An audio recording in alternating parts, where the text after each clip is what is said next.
Before smartphones and streaming, there were binders, booster packs, and high-stakes art of the trade. This episode of No Prep, No Problem, we're diving into the cardboard worlds that defined our childhood. We're talking Red Eyes Black Dragons, terrible trades, and one unforgettable fish named Felix. So, crack open your mental binders and join us as we flip through the memories. Hello, everyone. Welcome back to another episode of No Prep, No Problem with your hosts, Matt, Daniel, and Scott. Hey! Today, Hey, how's it going, guys? It's going like the Energizer Bunny. It is. Yes, it keeps going. So that's good. Never stops. Yeah. It's a runaway train.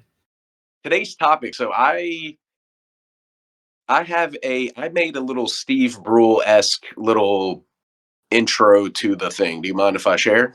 Go for it. I don't know who that is, but sure. It was that guy, the one I was telling you about a few episodes ago that does like the crazy introductions, and it was like the one about food.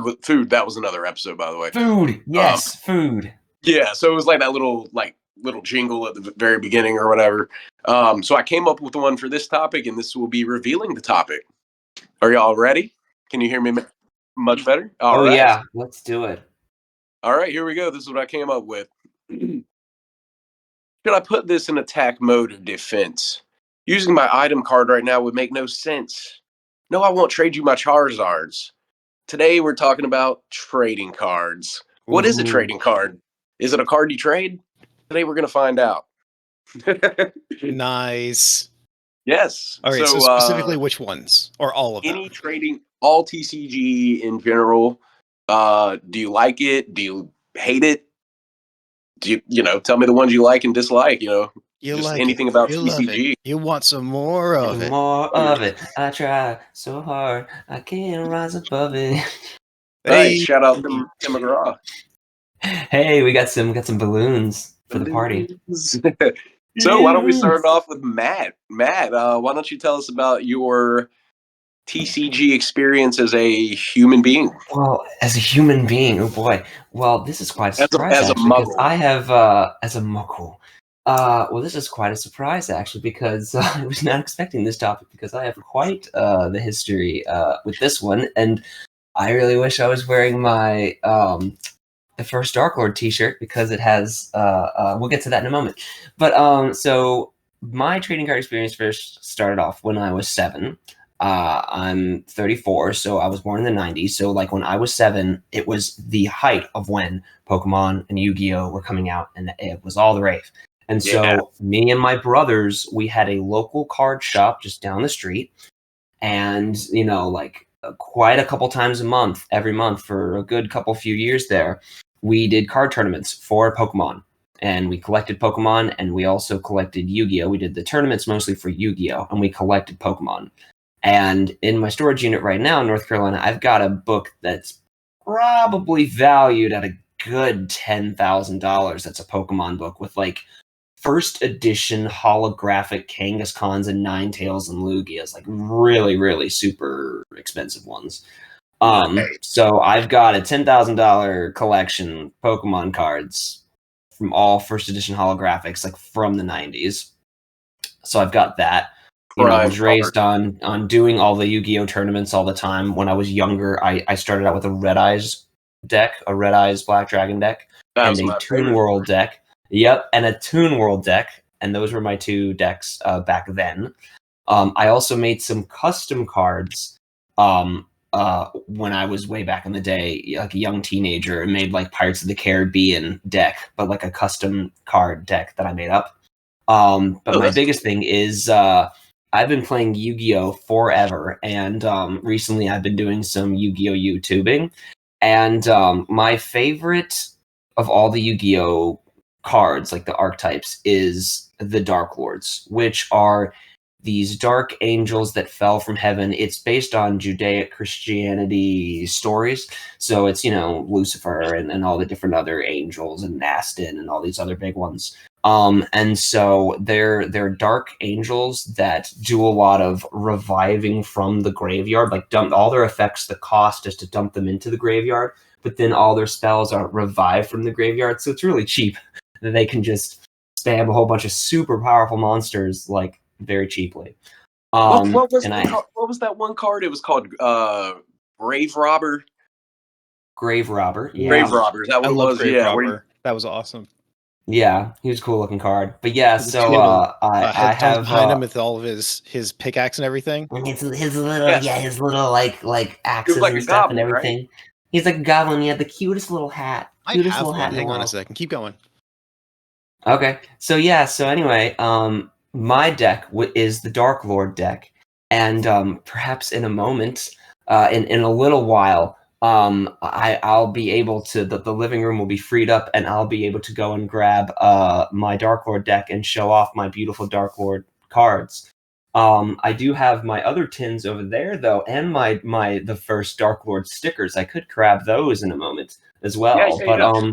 I'll grab some But yeah, Pokemon too later. but yeah, I mean, at the end of the day, to finish my story, I love the Dark Lords from Yu-Gi-Oh! Yu-Gi-Oh! Is a hugely impactful show, and I think my collection's at about $1,000 of Yu-Gi-Oh! That I have here. I have like 5 or 8 or 9 gold tins. I think I have 6 decks. A beautiful book as well, which I also can show up there.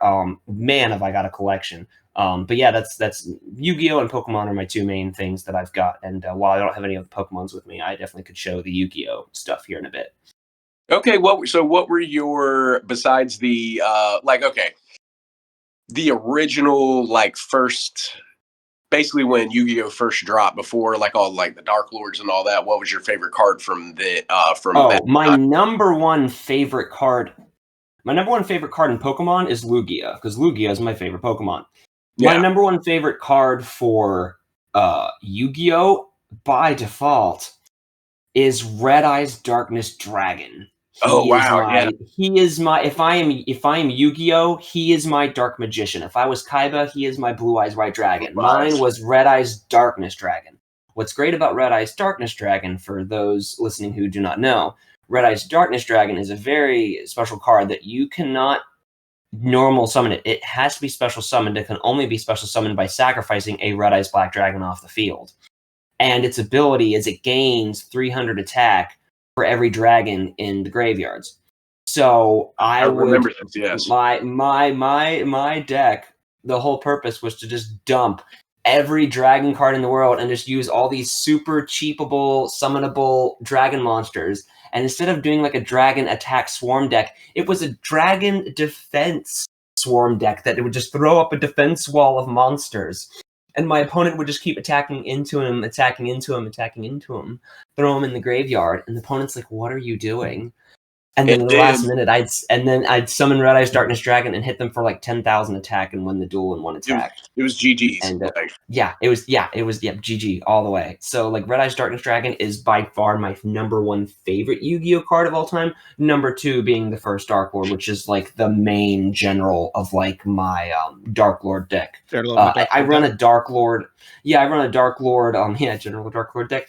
I run a Dark Lord Despia combo deck mainly. Of all my 6 decks, my main one's the Dark Lord Despia combo deck. Now that's a very popular deck among the people who do run a Dark Lord cards, but I want it noted that I completely found out all of that completely by myself. I didn't look any of it up. I came up with it all on my own, and I have some very unique strategies, which I could share later, that literally no one has thought about with the Dark Lords, and I don't think they're the most they're the unsung hero of the archetypes is the Dark Lords. I really wish that Konami would release more cards. They haven't in many, many, many years.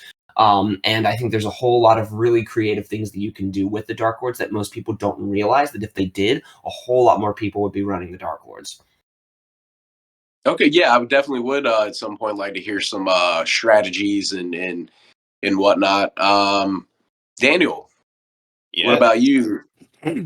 What is your this sounds like you got some Yu-Gi-Oh cards? Oh, I have every card combination you can think of. I'm trying to find so many cards for you guys to look at.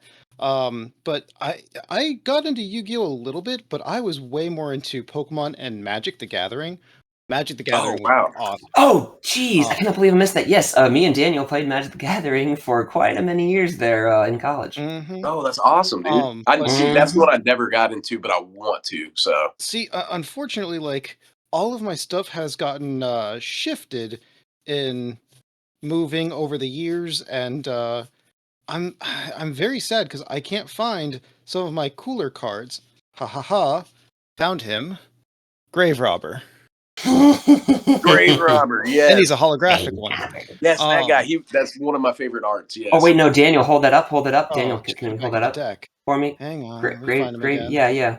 You got to shuffle your deck now. That's what I was doing. It's the rules, yeah. Hold on. I need to see the text. So Good luck. that is You read it? so no, not that text. I need the title. The title. There we go.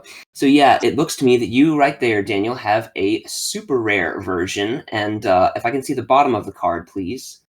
There, now scoot in a little more. There we go. Can you adjust the camera to where I can read? No, it looks like I can't tell because the text is so blurry, but it looks like you might have a first edition, which would be really cool. Does it say first edition on the bottom right? What am I saying? I can just ask you. No, not first. Bottom right? Nope, not first. What does it say? Not first edition. Okay, so you just have an unlimited super rare version of Grave Robber, because I know all the fancy rarity terms, because I've gotten quite a lot of cards and have learned all the different rarities. So you have an unlimited super rare version of Grave Robber. Unfortunately, my Yu-Gi-Oh That's cards awesome. were not treated the best. Actually, none of my playing cards were treated the best. I have somewhere, and I can't find him, and I'm really annoyed at it. I have a Charizard. Yes. I have a Charizard What card. kind? I think No it's a way. first edition. A holographic first edition Charizard? Is it a first edition? And you think have so. one. I think so. I can't We find need him you to though, find that. because I thought he was in this book, And you he can't is find not. him. And I am worried about That's 1 second. okay. You gotta realize, Daniel, saying you have a holographic first edition Charizard and also saying that you don't know where it is like Escanor saying, I have Divine Axe Rita and I can't find it in my house. right. Well, no, that's why I'm concerned, because he was in this binder, and at some point in time, apparently, I took him out. I put some magic cards in it, and then I also put Yep. all of my Japanese Pokemon cards. Oh no, that's in the other binder, I guess. We need to find that for sure, though, Daniel. Yeah, because I even have some Dragon Ball Z playing cards. Oh my gosh. Here is a Charizard. It's not first edition, Nice. but so for anyone listening that doesn't know, so Pokemon had obviously several print runs. So you've got the first edition, obviously the most rare, and that would also be shadowless. So the first edition ones didn't have that little shadow to the it would be to the right of the border of the art there. I don't know, probably can't see it well. There used to be a little one. Yeah, and then there's a one on the left side of the card there, right near where the Pokemon power would be. So then they obviously added more. They needed to print more because it did so well over here. And then then they did one. It was unlimited. So the first editions, there were much less of those around, and then they started printing more and more. And that was the unlimited run, and that's actually what this is from. So this exact Charizard here did come out in '99, but it just wasn't the very first that batch. came out. Right, exactly. So but anything Charizard is holds good value and whatnot. Oh, yeah. We've got so Daniel, we definitely need to find that. That's gonna be my mission over the next week, so I can prove that I have one. I can honestly say I don't remember if it's a first edition or an unlimited edition, because I haven't looked at that thing in so long, and it wasn't even mine originally. So I believe my brother pulled it from a pack. Wow, that was back in '99. Pulling it from a pack. Mm-hmm. Yep. Yeah. Long time and ago. hey, how about this? We take a week, you find that card, and next week you'll show off that card, and that'll be our callback to this episode. It might be a couple weeks, but yeah. Oh, yeah. You know what I mean. I will call do it my back best to find that sure. Charizard.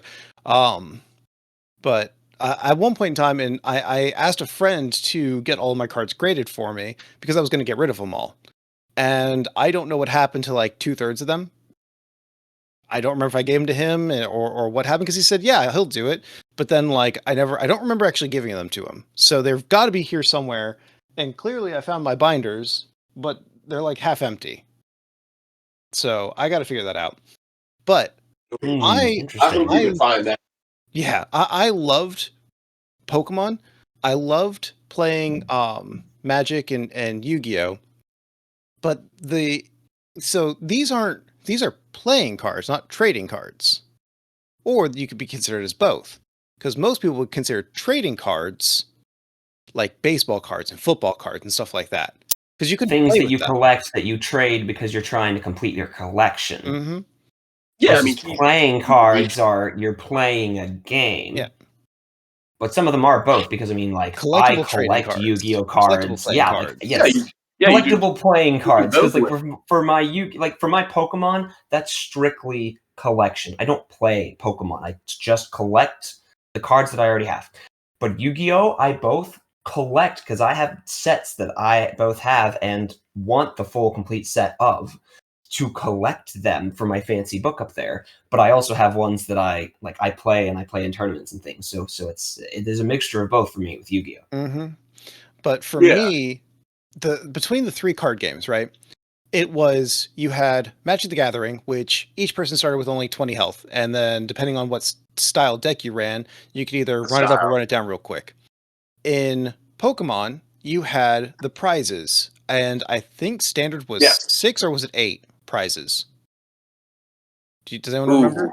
It was either 4, 6, or 8. I don't remember. I don't remember. No. I don't know how to remember. I do not remember how to play Pokemon at all. Like, was it life points? Was it? No. You shuffled your deck. You would then put down anywhere from 2 to 8. I don't remember how many prizes it was. So you would just put them off the top of your deck, and then you would draw your hand, and then you'd play from there.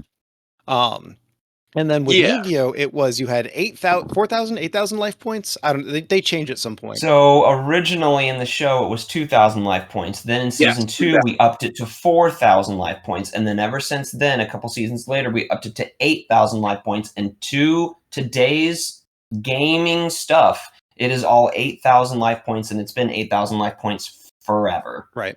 So with Pokemon, you couldn't get any more prizes. So once you beat that many of your opponent's Pokemon, that was it. That was the end of the match, right? Right, exactly. Whereas with Magic or with Yu-Gi-Oh, you could always gain more life points back, right? But I also preferred with Magic that you had the mana you would use to pay for your other stuff, and you could. There were ways with like blue decks that you could sit there and you could run through your entire deck in 1 to 2 turns and just win that way. There were ways in Magic that you could sit there and by turn 3 have 500 life, whatever the life points were called in that game. But then there were also ones that it's like every turn, like you could just sit there and just pestilence, just take away minus everything of your opponents.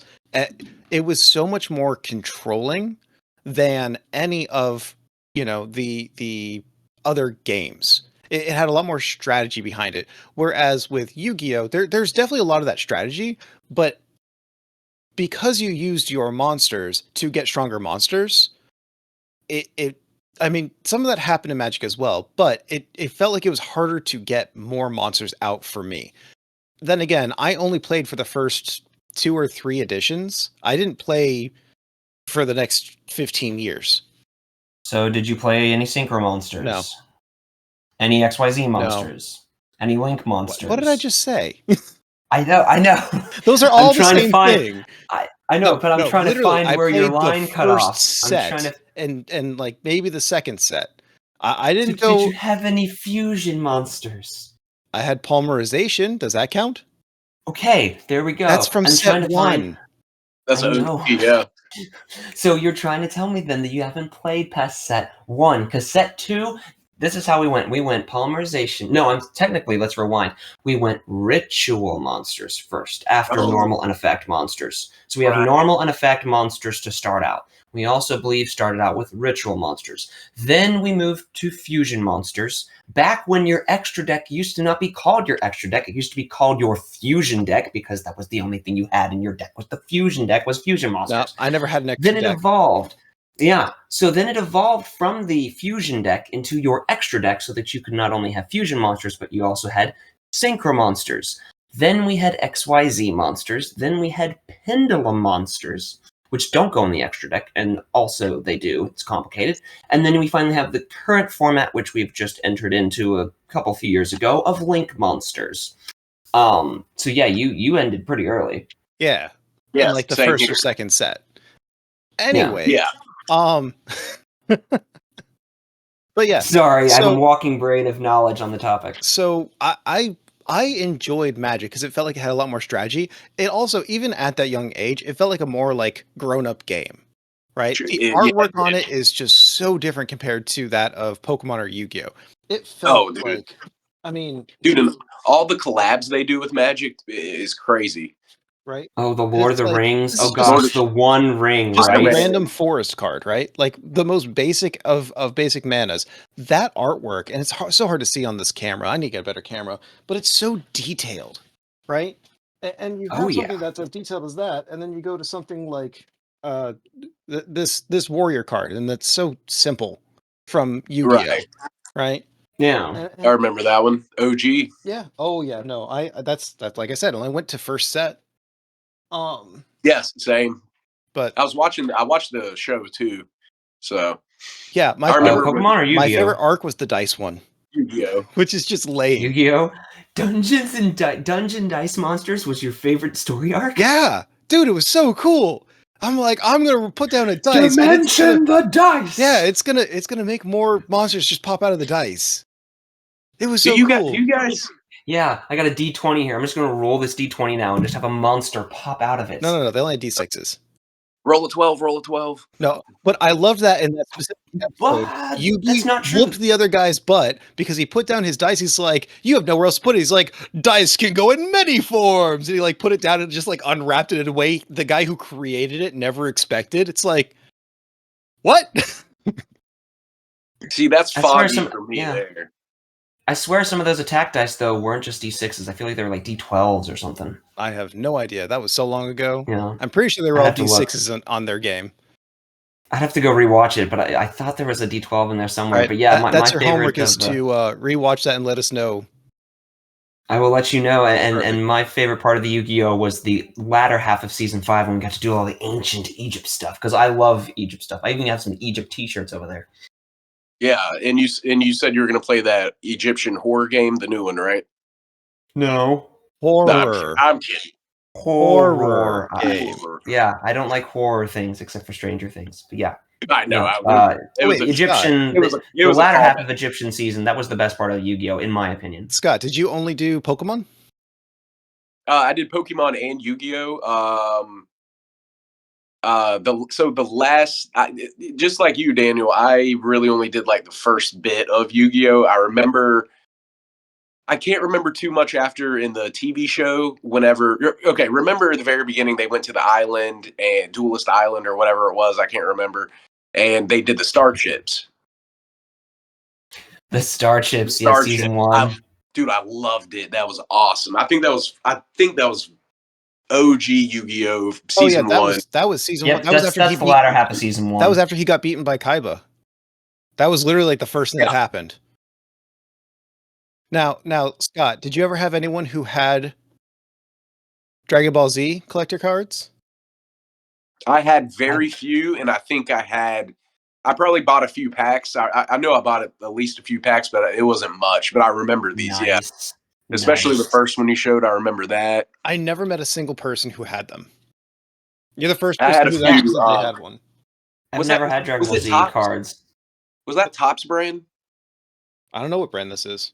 Let's see. I thought Topps did that. I thought, but on the bottom it says Funimation, all rights reserved. okay. Good question. But Topps find did out. some Pokemon cards too. Obviously, they're not nearly as valuable. I do just want to show, just because I have them here. Mind you, a couple of these have stickers on it, but trust me, they are in top loaders and penny sleeves, so they are not in any danger. It's just to hold them in. But like you saw the Charizard. Charizard, Nice. Charizard.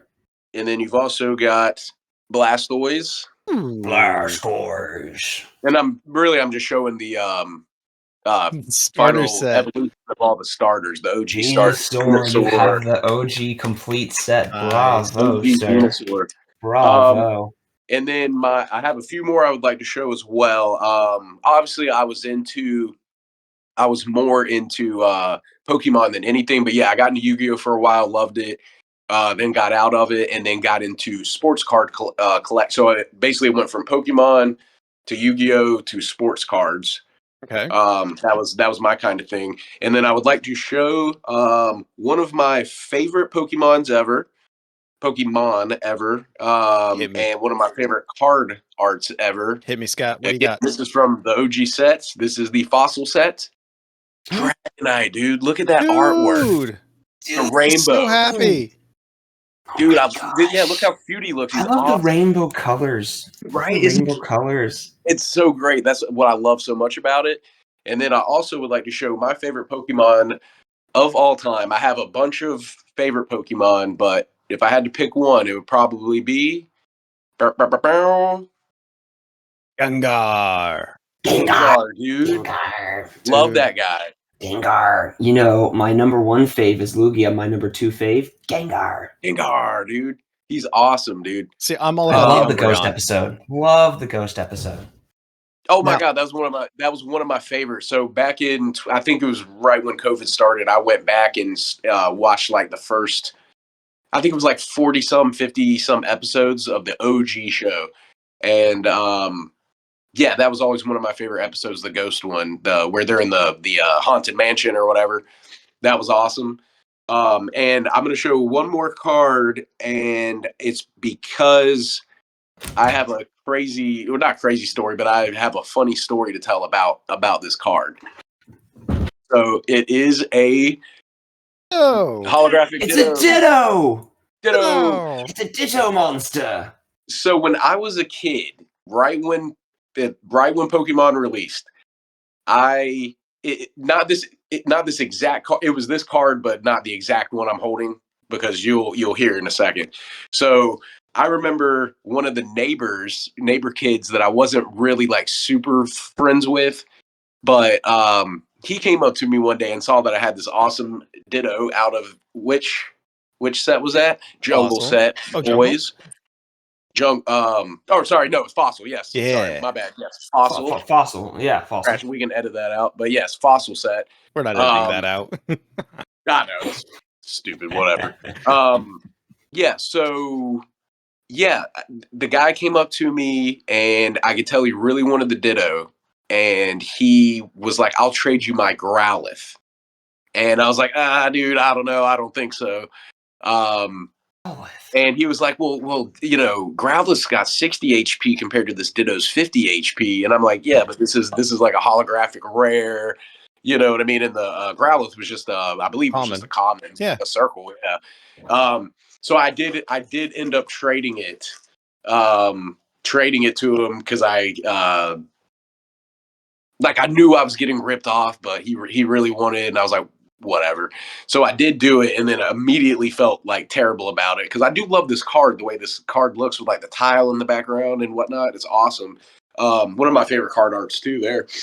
But yeah, so I was always like kind of bummed about that. And then years later, I made sure I bought another one. So I got my Ditto back. It's not the exact one, but it's funny because it actually came from the same state. I was living in a different state at the time when I traded it, and then when I bought it off of eBay, it ended up coming out of that same state. So, and I know the odds of it being are so low, but what if it was the exact same one? I know it's not. I'm sure it's not. You don't know that though. Not unless you track down that eBay seller and you ask how they got it. How they got it, exactly. You know, but again, you might have just bought your own Ditto card. Wouldn't that be like the craziest thing, dude? Like, that'd be amazing. That would be so funny. Yeah, I mean, I know the odds on that are so low, but I got a story for you guys. You got a what? Go ahead. I got a story. So there was a strip mall that my father used to take us to when we were really little.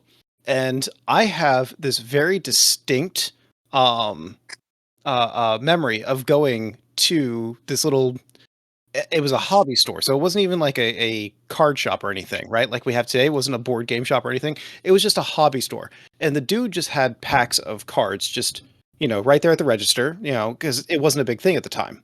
Right. This was when this was just starting to pop Just the little up. point of sale items. Yep.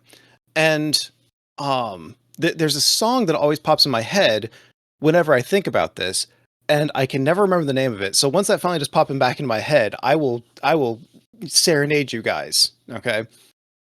Please do. We're gonna hold you to that. Yes. I don't know when that'll happen because it's just. It'll either happen during this memory talk or it won't. It'll pop in later and I'll be like, that's the song. And I will call and text you guys and I will let you know what it was. And I'll sing a few bars for it. But the memory isn't actually about going to this card shop or hobby store and buying cards. Because that was part of it. We did that. But next door was a pet store. And inside the pet store, the gentleman had a giant catfish that he named Felix. Okay. And when I say giant catfish, I mean, have you guys ever heard of noodling before? Yes. Matt, have you heard of noodling? No. So to noodle, right? You jump into a river, you reach your arm into a hole, and then you pull out a catfish the same size as your arm. Yeah, you get the catfish to bite onto your arm and you pull the dang thing out of the hole because they hide in holes and stuff when they're not. They hide in holes on the side of rivers. You reach in there, you shove your whole arm into the hole. They chomp onto your arm, and then when you pull your arm out, you got a whole freaking fish on your arm. It's crazy. I don't know if this guy noodled this fish or what, but the fish was bigger than I was. I remember putting my hand on top of the fish's head, and it only being like this big compared to that fish.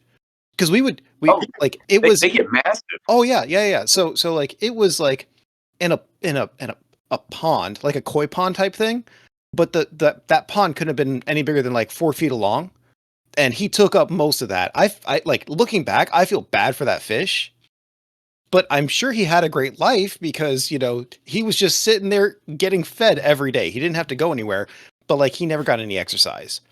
But it was always the coolest thing. I asked my father all the time, can we go see Felix? Because I wanted to go and pet the fish. It was this giant catfish. How could that not be the coolest thing ever? So it's kind of this weird dual memory of going, it was just one of those fun days out. My father took us to the hobby store. I got a pack of Pokemon cards. We went to the pet shop first because my father had fish, like little tiny guppies and such. But we went to the pet store first, and then we were done playing with Felix and petting him and everything. We went next door to the hobby store and got Pokemon cards. I don't remember what cards I got. I was more interested in the fish because he was the coolest. Felix, dude, he was a cool cat fish. Oh yeah. Yeah. Dude, and the guy even had a Felix clock on the wall. I thought that was so funny. Wait, Matt, do you know who Felix the cat is? Felix the cat, remind me. It's an old cartoon. It's a black cat, white eyes. Oh. You remember those clocks where the eyes would shift back and forth? Yeah, that was Felix. It was a Felix clock. I feel Felix Catfish. Yes, Felix the Catfish. He was the maybe one day you can go into like a thrift store. Oh, that's our fire alarm. Don't worry about it. That's my brother cooking. And nice. It does that. We should have. I think there's a smoke detector out there. I believe that's a voice activated one, and you go, "I'm cooking," and then it turns off. Oh, that's safe. Yeah, I want one now. Is that legal? What the heck? I'm cooking. I'm sure it is. I'm sure it's fine, but even still, holy crap. It's fine. Yeah, but no, Daniel, you watch. It'll be years later. You'll be in a thrift shop, and there'll be a wall of those creepy cat clocks or whatever. But it will be a catfish clock with the catfish going. I'm sure they make great, and you name it Felix, and then you buy it. After Bubba Bass, I'm sure they make them. Did you guys see that there's like a Trump fish bass singing thing now? Oh my goodness gracious! Not surprised. Wait, on the Magic the Gathering thing for 2 seconds, did any of us try to get the One Ring when they did the One Ring release thing? I almost did, and then I didn't. I'm like, I'm not gonna even try. I didn't even know that Magic the Gathering did a crossover with them. So Magic the Gathering did a crossover a year or two ago with the Lord of the Rings, and they released one and only one of one, the One Ring. And it's worth like $2 million. Yeah. And whoever gets it gets to sell it for $2 million. And a guy finally got it, and there were many fakes out there, but some guy finally got it, and he did finally sell it for $2 million. $2.6 million. 2.6. There you go. Oh, Daniel, Thank you very much, fact checker. Yes. While you're on there, Daniel, do you mind looking, since I'm not on my PC at the moment? What? So Post Malone bought a Black Lotus card. And I want to say he spent around, it was over $1 million. I want to say it was maybe He paid $800,000 for the Black Lotus card. Oh, okay. I was thinking it was over $1 million, closer to 200 million. Okay. What does it say what that card is worth right now? Reported. What's a Black Lotus card? 2.64. So Black Lotus, if I remember correctly, it was play this card, tap, you get 3 energies or something. Let me look it up real quick. Is this Magic? Yes, Yeah. Magic the Gathering. For some reason, it was super rare. It was from the very first set. That's what I was thinking. That's why. Like an original, yeah. Yep. So, and of course they did have they had first edition, then they had the limited edition, like what you were talking about. It was from base Magic the Gathering set, and it is add 3 mana of any single color of your choice to your mana pool, then is discarded. Tapping artifact can be played. So it would sit down in front of you, you would tap it, and then you would get 3 mana added to your mana pool. Oh, that's OP, dude. Yes, and it was free to play. It cost 0 mana. So first turn you could put that down, tap it, and then you could play a monster or anything costing 3 or less. So it was a way to get 3 mana your first turn, which in Magic you can only play 1 mana per turn. Yeah, so that's a big deal there. So that's the way to just dominate the game right out of the gate. Basically. Yeah. And you can still go and buy they've re-released the Black Lotus card a few times or other things, and here's one graded from 93. It's an unlimited graded 9 mint for $35,000. So I don't know why his wait, and was that the unlimited one you said? Yeah, that was the unlimited one. Wow. So let's see. First edition Black Lotus holographic would be this one. I can't see. First edition PSA 10. See, I love that in the shows they're like, oh, these rare cards, like the Blue Eyes White Dragon. There's only 4 of them, but in real life there actually are some truly rare cards that are worth a pretty penny. Yeah. Oh, Alpha. absolutely. Yeah. Let's see. PSA price card. Prices for a 10. See, this is saying that it's only 25,000. I don't get how they price stuff. 5,000. Yeah, because that's a lot. But now it says the most recent price that one is sold for is 500,000. So here's the thing. Even though the PSA or whoever you get to grade your stuff grades it, at whatever level, and they're like, this is our suggested price, it still goes higher than that for a lot of things because people are crazy. Oh, yeah. Right. And it also depends on who's selling it. Yeah. I can just make an eBay listing for a Ditto card that's a common, and I can make the listing for $1 million if I wanted to. It doesn't matter. There are listings online for a lot of things. I know that Dragon Master Magia from Yu-Gi-Oh is a new card that it's worth $775 if you got it in a pack. It's worth $775 for whatever reason. I don't know why. Yeah, it is. Here's another thing from 10 months ago saying that an Alpha Black Lotus with 10 was sold for $3 million. See, it's crazy. Yeah, and with the whole COVID thing, it really drove up the prices because people were like, okay, now I'm stuck at home. Let me do this. So more people got back into it. They had more time to get back into it. And Then not to mention, especially, and that was especially with Pokemon, and then not to mention the 25th anniversary prices went up because of that. And by the way, before I forget again, Daniel, I gave you, you got 10 points earlier. Woo. For can't remember right this moment. This is my story about Felix the Cat. It was before that. It was his collection of cards. Yeah, it might have been that. So it was okay. It was so Matt, you got okay. Let's start it like this. All right, Matt, you had gotten 10 points because your favorite card was of a Red Eyes variant, which was also from Yu-Gi-Oh, which was also my favorite card. Big Joey Wheeler fan. I was a Joey Wheeler guy. And then Daniel got 10 points for the grave robber card. Woo, grave robber. And you just got another 5 points for remembering what the Black Lotus did before even looking it up. Oh, all right. That's yeah. I got about 7 of him. I have the Red Eyes Black Dragon. He's not what first if I edition. have like 7 of them? Oh no, he is first edition. What if I have like 7 of those? Now, Matt, do you know? So you remember whenever you buy those big. It may have been like 60 cards in it was like a deck you would buy, and one would always come with like a blue. It was like a Kaiba deck, always had a blue eye. So it's a starter deck. So it's a starter deck. Decks. Yeah. Yes. So were there any first edition cards in those, or were those all unlimited runs? It depends on what deck you have. Now let's see. For example, Red Eyes Darkness Dragon came out in a starter deck. I'm forgetting the name at the moment, but it's like Dragon's Roar or something. And that starter deck, you could still get a first edition copy of that starter deck, but the only person that's selling it is they are selling a brand new version of that deck alongside a first edition of some sort of zombie starter deck.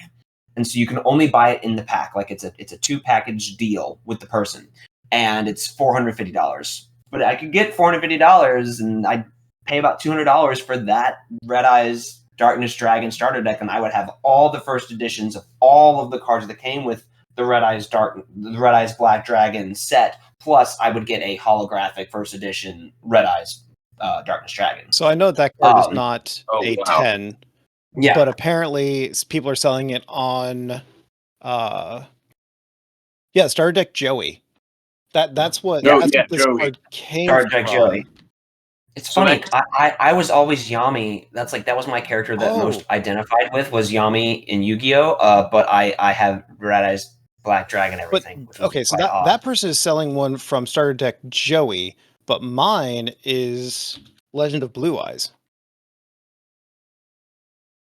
So let's see. Well, you can get some of the cards overlay into different starter decks and different packs and different things. Right. I'm not sure if Red Eyes Darkness Dragon ever was released in anything other than the original starter deck. So what I just said was that this was Legend of Blue Eyes. It says it right there, LOB. LOB, yes. Yeah. So this is Legend of Blue Eyes, card number 70. And according to this website called Price Charting, if I had this grade and it was perfect, it'd be worth about $6,000. I should probably have this sleeved. You should have that sleeved. Yeah, I should have that sleeved. Sure. Well, here. Let me just after all these years. Here, while you sleeve that, by the way, can Daniel hear me still? I'm gonna Scott. When Daniel gets back, I got a special delivery item from my brother from the room next door, and I would greatly like to share this special delivery item. Actually, I am going to grab my other things while he's doing that. He can edit out this segment. We are now editing out the segment. I just had to go and grab my box of sleeves. So, Scott, if you need some sleeves, I might have a couple for you. This whole box is just full of sleeves. Nice, dude. This is awesome. Daniel, I didn't realize you still had all those cards, dude. That's awesome. I do. And I am glad that I have them. But at the same time, it's there we go. It is now in a penny sleeve. I need to get some other sleeves, but dude, I can't believe I still have this card. I can't believe it's in as good condition as it is, and I might try to find out if I can sell it for $6,000 because I could definitely use that money. Yeah, So dude. we can now edit this back in. But yes, $6,000 would definitely be amazing. Daniel, you missed this while you I'm were not editing grabbing your anything out. What are car. you talking about? Cool. So then I had a special delivery happen just a moment ago from my brother from the room next door, and I would like to show off What the did he special got? delivery. What do you got? I have Mm, my Dark Lord tin. Ooh. nice. So there are Nice. many collector's tins in Yu-Gi-Oh. We have the ancient pharaoh tins. There's 3 of them. I have them over here, and one of them, the lid is the lid that you see here, which is the 3 Egyptian god cards of Obelisk the Tormentor, Slifer the Sky Dragon, and the Winged Dragon of Ra, with Yami's Millennium Puzzle.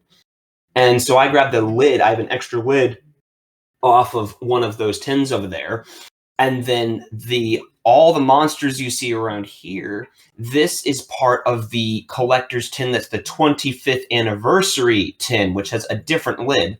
And so for my Dark Lord tin, I wanted to make my Dark Lord tin very special. So I took my favorite lid from the Ancient Pharaohs ones over there with the body of the 25th anniversary tin. And so this is my Dark Lord tin where I keep my Dark Lord deck. And if you can all recognize these cards, we have Dark Magician, Exodia, Red Eyes, Black Dragon right there. Nice. We have, I can't see what that one is, Cyber Dragon, Neo stuff. I don't know what those are. We have a Blackluster Soldier, I believe, right there. I'm sorry, Buster Blader, excuse me. Oh, Buster Blader. You mean Buster Blader? Paladin. I have the what? Buster Blader right there. Yep, that's him right there. Nice. And then I've got this Paladin guy, Enlightenment Paladin. I have him. Black Rose Dragon. I've got that one. And I also don't know what these 2 are. But anyway. Wow. Within this tin, we have, gentlemen. Yikes. Do you have Exodia? I have all 5 pieces. All 5, dude. Yep, I have all 5 pieces. I have everything collection for the Exodia.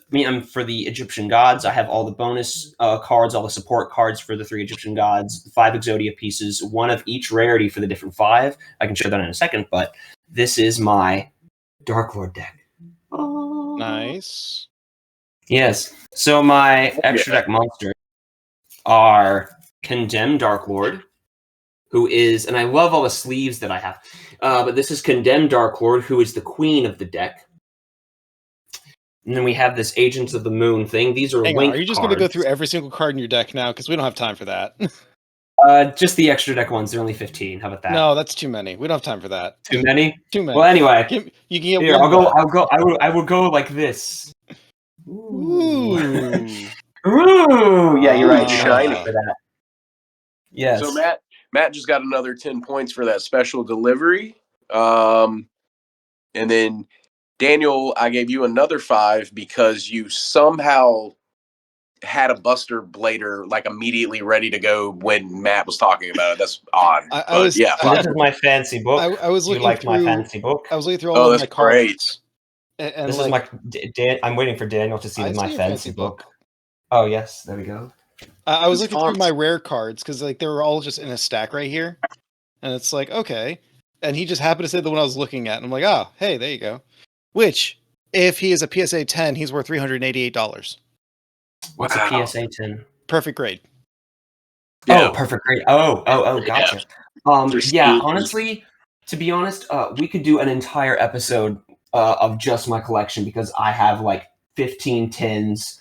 I have 6 decks. I have the whole book over there, plus a stack of 10 super ultra rare, super special cards right there. So my collection is just absolutely massive when it comes to Yu-Gi-Oh. I like that idea of an episode dedicated to that. Let us know, guys, in the comments if that's something you'd like to watch. Anything you'd like to check out, because I mean, we could do. People call those binder collections in the Discord servers. When people talk about it, they call it binder collection. So yes, we could do a binder collection episode one day. Yeah, I mean, because we could do 20 plus episodes on TCG alone. So yeah, it is quite a big universe out there. Oh, yeah. Thousand Dragon. Oh yes, that's one of my favorite cards. Him and Time Wizard, which wasn't Time Wizard used for him. Oh, and So yes, he just- is Time Did Wizard you Baby use him? Dragon. He Baby is Dragon. Yep. a fusion card. So Matt, there you Yes. go. He's a Perfect. fusion card. And he there's something else. one baby dragon plus he's one. one of those secret rares or Time whatever they're Wizard. called because he's all glittery. That would be probably a secret rare. I would need to see it. Yeah. Another 5 for Daniel because of the dragon. Very nice. And just so Scott can see, because Daniel knows, but Scott does not know, this is my second favorite card, what I talked about earlier, the first Dark Lord, which is also a fusion card, and he is the general of my deck. He's my main ultimate boss monster. He's the leader of my Dark Lords. Nice. Leader of the pack. His ability, he is a 12-star, 4,000 dark fusion monster. His ability, he has 3, but one of them is he can just summon any monster he wants once per turn. But his other one is if you use a certain type of Dark Lord monster called Dark Lord Morningstar as one of the 3 fairy monsters to fuse him with, he destroys all of your opponent's cards upon summon. All of them. Spells, traps, and monsters. Like, he summons to the field, destroys all of them, and then he can attack you for 4,000 life points. Dude, that's OP. Yeah, I know. So he is, in my opinion, one of the top 10 greatest boss monsters in the game. Problem is, he's very niche, and you need dark fairy monsters to summon him. And basically, that means just if you don't run Dark Lords, there aren't really other good dark fairies other than Dark Lords. So it's like you have to have a Dark Lord deck to use him or not be able to use him. All right, Matt. So proof that fusion cards were from the very first set. This is the very first card I ever got. Oh, is that Dark like a Fire fire Dragon? Yeah, it's called Dark Yeah. Fire Dragon. It is from Legend of Blue Eyes set, and it is number 19. It took a Firegrass and a Petite Dragon. This was the very first rare card in my first pack ever pulled. And I remember this because I thought this was the coolest thing ever, other than Felix, of course. Felix. Can we take a second to talk about how? Can we take a second to talk about just how cool the whole idea of the Exodia pieces were? Like you know, it was as soon as you got that 5th piece. Once you got all 5 pieces, it was game over. So it was game over, but here's the thing. Excellent. If you're running an Exodia deck, your entire strategy is just that. And even if you throw in, you gotta understand, I already have an Exodia deck. I already tried this strategy with Andrew. I never won once, even though I put in literally every draw card in the game, everything in the game, all to draw Exodia. It is so incredibly challenging to do that. When you do it, yes, you do automatically win, and yes, that is nice and everything. But the problem is, it is in today's modern meta, it is so hard to do that. So I have a 25th anniversary rare of, this is a new rarity. Damn, you don't know about this rarity. This is the most recent rarity. It's called a 25th anniversary rare, and unfortunately, I don't think the camera's going to be able to really show off the cool, amazing glitteriness of it. It is so glittery in real life if you look at it. It's amazing. But anyway, I have 25th anniversary rare Exodia head. This is a secret rare of the left arm. This is a gold rare of the right arm. This is a common of the left leg. And this is a purple rarity of the right leg. So I had someone cheat when they were playing. Because I actually did go to a Yu-Gi-Oh tournament once, and he used, what's it called, Revive Monster or whatever? Monster Reborn? Sure, that. Yeah. And with Exodia, it has to be in your hand. It's true. Monster Reborn puts it on the field. So he played that, and then he put it into his hand, and when I tried to challenge him, he said, no, that's how it's played. And then when I got someone from the tournament who runs it over, they're like, he can do that. I'm like, but it says it goes to the field, not to his hand. Exodia has to be in your hand to win. And he's like, you could tell the dude didn't care. He didn't actually care about Yu-Gi-Oh. He's just like, dude, he won. Give it up. I'm like, okay. First edition holographic Red Eyes Black Dragon. First edition holographic LDS1. LDS1, which one's that? I don't know. Give me a second. LDS1? Oh, that rings a bell though. Yep. I remember seeing that. Yep. And then this is Red Eyes Legendary. This is Red Eyes Dark. 1. This is Red Eyes Darkness Dragon, although I have some holographics of him, but I don't know if I have it on me. But I know I have it. This is Red Eyes Darkness Dragon. This is my #1 favorite card in all of Yu-Gi-Oh! Forever. I will never change that. Who Red Eyes? Okay. Darkness Dragon. Darkness. Yeah, that's different. Yep, he's the boss monster of the Red Eyes archetype. Boss monster. Or one of. The big bad boss. And then, Scott, do you know of Red Eyes Flare Metal Dragon? Wait. Scott picked something up. What did you pick up, Scott? Oh no, I just picked up some cards I had. They were it was Pokemon cards because I no longer have any Yu-Gi-Oh cards, but I just always thought it was cool that Raichu. So this is Raichu. You have a Raichu? Yep, I've got 2. So this is the one from base set, and then this is the one from Fossil. So there's 2 Raichus in the I know there's that glare there, but I love the alternate artwork. Yeah, it's awesome. So yeah, because as you know, it was base set dropped, and then they added in the extras, which was Fossil and Jungle. Fossil was the next one, then Jungle. Well, no, Jungle then Fossil. Jungle then I think it was. It? Yeah, I think it was Jungle Fossil in that order. Yeah. So you had 2.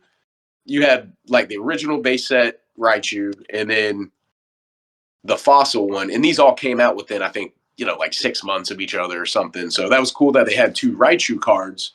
Yeah, so Raichu I always thought was a pretty cool Pokemon. So it always makes me think of Lieutenant Surge. Wow, there are so many more Pokemon cards nowadays. Here's the thing. I can't get into all this anymore because it's just too expensive.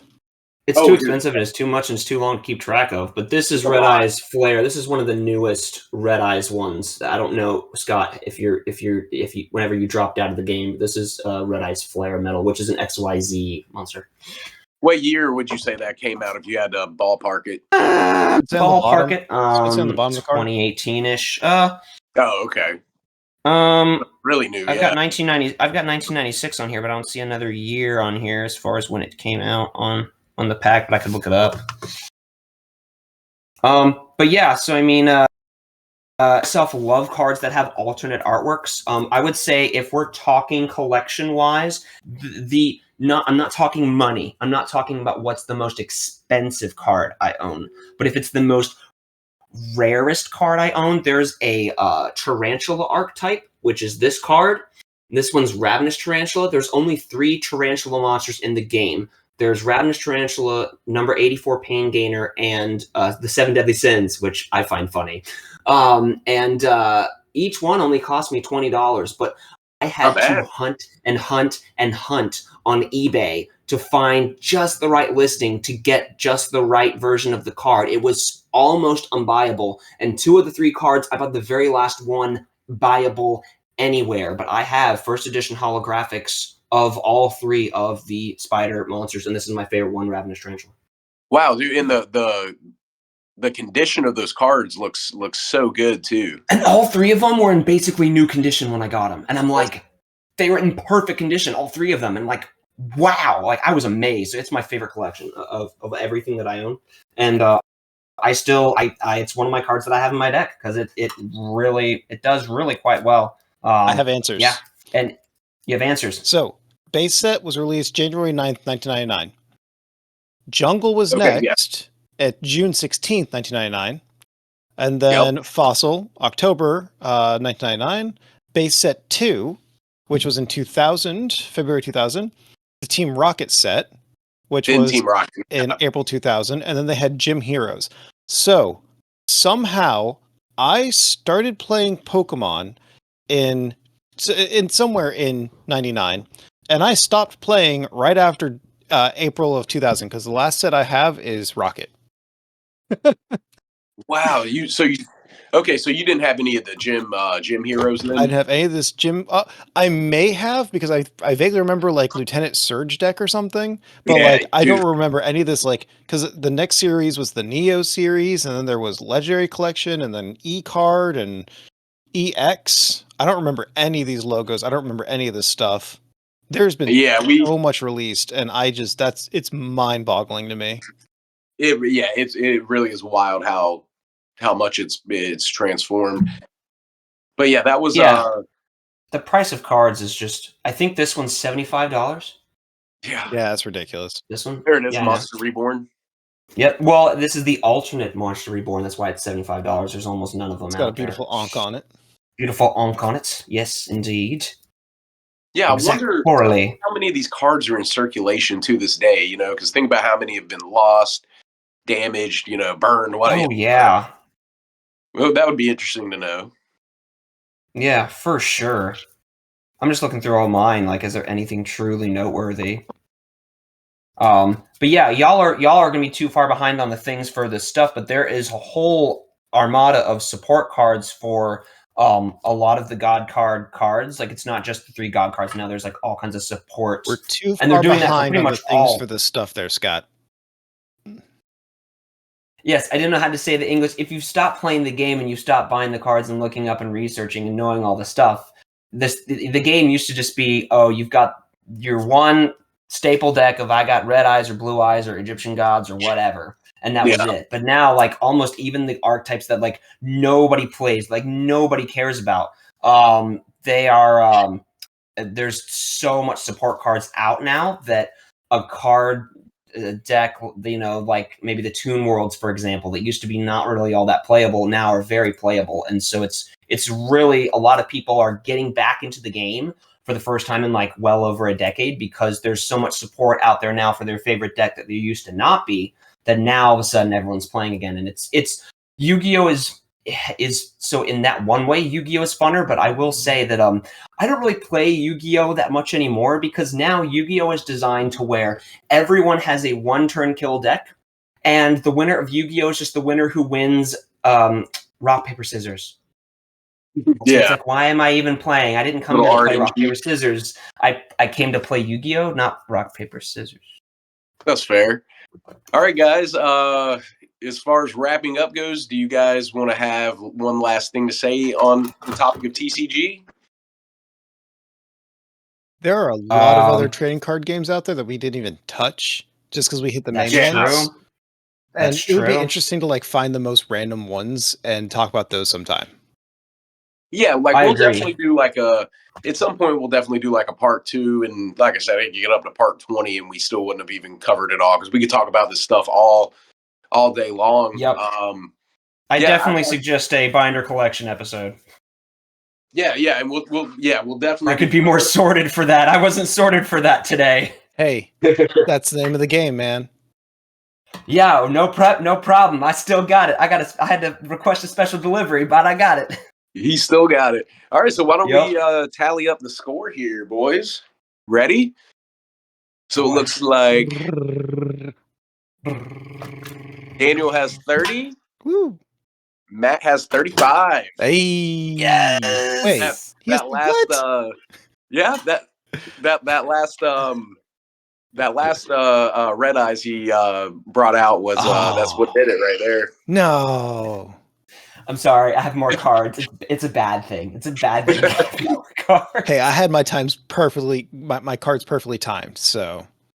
Hey, yours might be worth more money, though. Yours might be worth $6,000. Mine are all base original set stuff, yeah.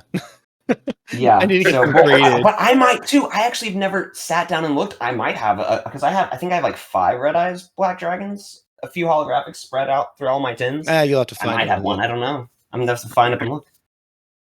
All right, well, so today's winner is Matt, so he will be hosting the topic on the next episode. Matt, do you get 30 seconds to talk about free time? Talk about anything you want, man.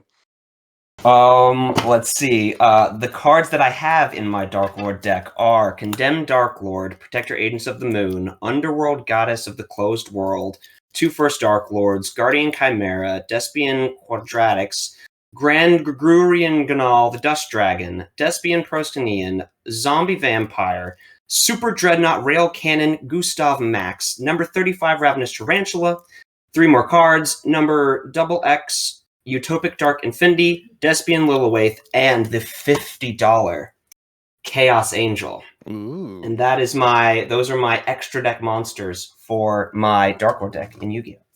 Nice. Very nice. Nice. Dude, guys, I love this episode. This was I love them all, but this is It was you fun know, going down memory lane. it was Oh, yeah. nostalgic, and it was it's wild to see. Dusting off my tins. Yeah, it's crazy knowing y'all have had They those are a cards bit for so dusty. long. So, all right, everyone, thank you for watching. Stay tuned for another episode of No Prep, No Problem. Later. Deuces. Whether it was a holographic Charizard, a cheating Exodia play, or that trade you still regret, trading cards gave us more than collectibles. They gave us stories. Thanks for tuning into this episode of No Prep, No Problem. If it brought back memories or made you dig out that old binder, let us know in the comments. Until next time, may your pulls be rare and your trades be fair.